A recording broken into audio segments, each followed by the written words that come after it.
kam bangal mada Musa haske da teri Fadimatu janaba deboma ledi banyo non fodi fu don sei bangal mo on to hande kam bangal mada Musa haske da teri Fadimatu janaba deboma ledi banyo non fodi fu don sei bangal mo on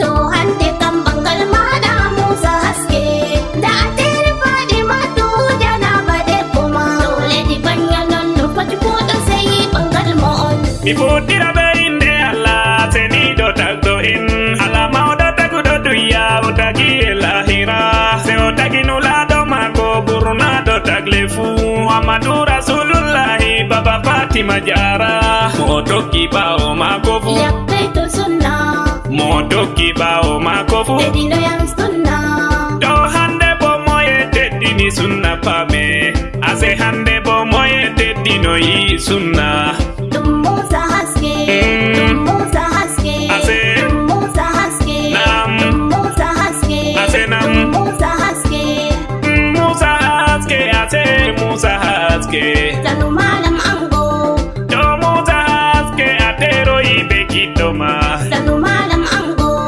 aba Musa haske a hawti himbe hande tanu malam ango sambo labbo nonno foti fu jamaje kewingo amada ango wobe jiwroyi banyo wobe bodi bati amada Musa wobe bo lesdi tir wobe jiwri ngawdere amada ango wobe jiwroyi yaunde wobe jiwidu wala amada Musa wobe fere Nigeria gangara bangal ma amada ango hande kam bangal ma Musa haske dum bangal ma ateri be Fadimatu janaba yeide do Fadimatu amariya sanu ide odi aba Fadimatu amariya ide mandodi do Fadimatu amariya debo Musa haske tegal do welita hebo yigi do mada Fadi janaba hebi gida do mada Fadi janaba hebi gorko mada do Musa haske kadilata ke gorko mada kadi ide wodi Fadimatu be Musa haske kadi ide wodi Fadimatu be Musa haske do Musa nanana maendo Fadimada kaulati debbo hande rewbe mabe sare nyamgo mako yargo mako fu arti hama kornugal mako kodume fu arti douma kadi Musa haske tanyamu amana Fadima Musa haske tanyamu amana idemon aba Fadimatu ambo edi tammi yotuma ala umri gorko te an bana rewbe nayo wayoti fu atawi rewbe asare Musa se a hawta be mabbe on jogo gorko mon da on jaba wiwi hakkunde modon nane on emda gorko modon banulado umri en to ngadi bani man ay welgo kondeye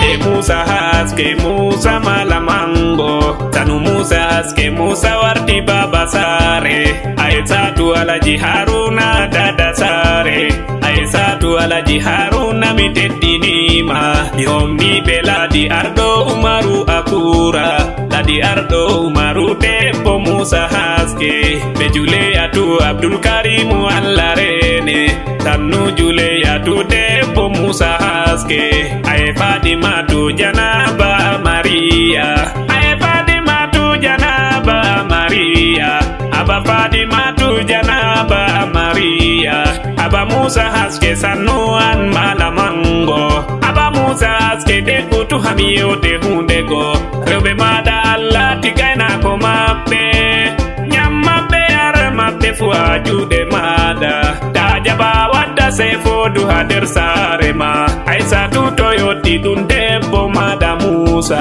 ladi toyoti dun debbo mada Musa Juleyatu toyoti dun debbo mada Musa Fadi janaba fu debbo Musa haske daga nyande putuda moy ko Fadima debbo ma awi ambiri ade to Allah mu yase awaran sambola be awaran sambola e miwari sambola mu miwari sambola bo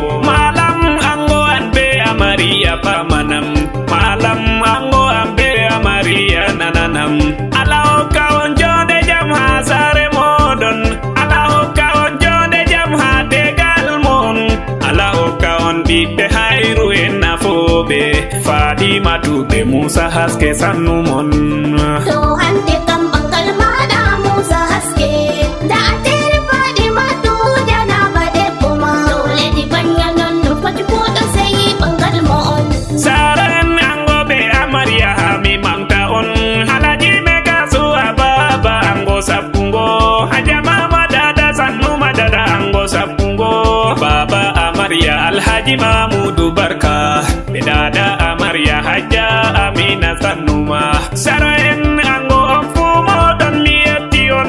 Saraen amarya on fumo don miyetion. To ebibe ango on fumo don mi homna on. Hawa misira be Muhammadu Sudaisi. Muhammadu Huzefa be Maira Mujinari.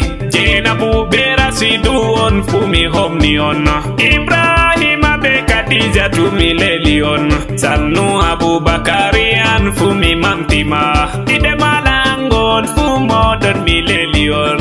Hamir la daja mi jabba fami ango. Alaji Aruna sannu doti jobarka. Sarkim pawa isa larene suruma.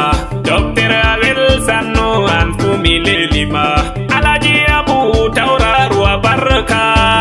Alaji Hapu sannu mabiri ade homnie.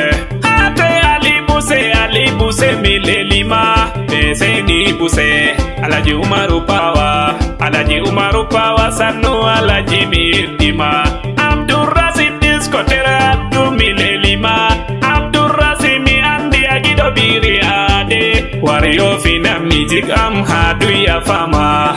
Korko Jamila sannu derdiko Musa.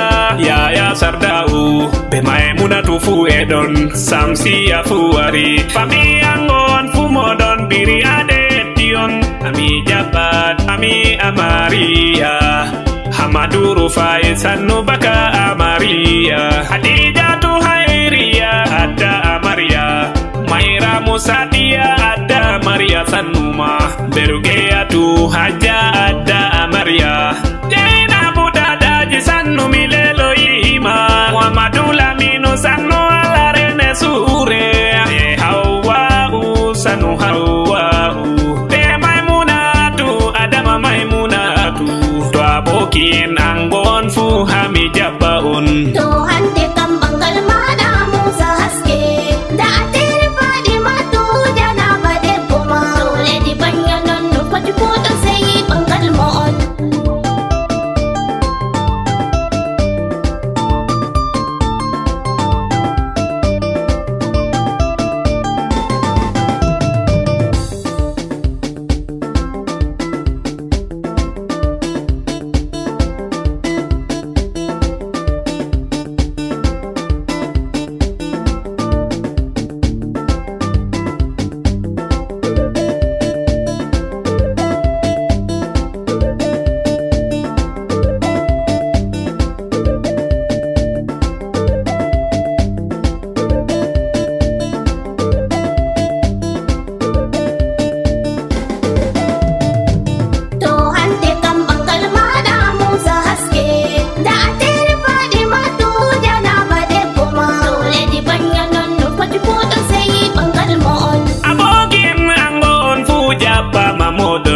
Abokin angolale kira.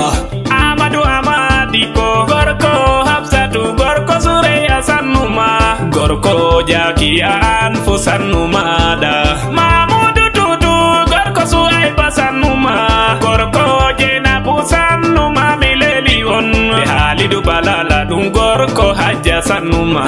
Ardo Barkindo Gorko Hurera Tuawari. Gorko Salamatu Ardo Barkindo Sabungo. Amadu Janaba Gorko ada Banyo Fuari. Tanjuma Buse Gorko Madina Gorko Farida Sabungo. Amadu Alaji Aruna Sannu Milelima. Gorko Mairambe Amina Binta Sanuma. Ribuanu Sarki Hausa Wamite Dinima. Gorko Daiba Alhaji Nana Sanuma. Papa Nyombam Gorko Fadimatu. Papa Nyombam Gorko Haja Sanuma. Alaji Iya Lasil Sannu Milelima. Alaji Iya Gorko Aisatu Milelima. Alaji Iya Oji RDP Mose sannuma gorko Rasida be Hadija sannumada Bakari kuy sannumi lelima be Yusi santiye an fuayoti be Amadou Haraka be Mamadou Njem Rima Abdouari Rima Hamidou nyaleji yoti Baba Galim wari be Yaya Afer sanuma Rima Sidiki dalam milelima gorko Adama Baba Isa mi mangtima Muhammadu Basiru sannu anfumi homnima imbe tilimbe hasambola bosanumon Hakimi Alhaji Abba mi teddinima be Yusuf sambola bo anfumi mangtima Suleimanu muke meselo mer sambola bo gorko Adama be Hamamatu miwi gorko Jamila be Faija sannu modon Modibo Haji sannu mi homnima Betela Mauludu sannu mi teddinima Ya tilili anfu mi homnoima Alaji bindo mi leli ala rene suruma Alaji dewa sannu biri ade mangtima Alaji Amadu Bodejo Alaji Mamadou sanno anfu mi homnima Alaji Amadou sanno ala rene suruma Umaru Wajiri President Dauda Yerima Mustafa Jenabu Yahunde Yidirabe Angobe Amariami Japion Tuhan tekam bangkal mada Musa haske da atir Fadimatu jana bade kuma dole di banyanon nufati puto sayi bangkal moon Ande kam banggal mada Musa haske da teri Fadimatu jana bade kuma ledi banyonon nufati puto sayi bangkal moon Tuhan tekam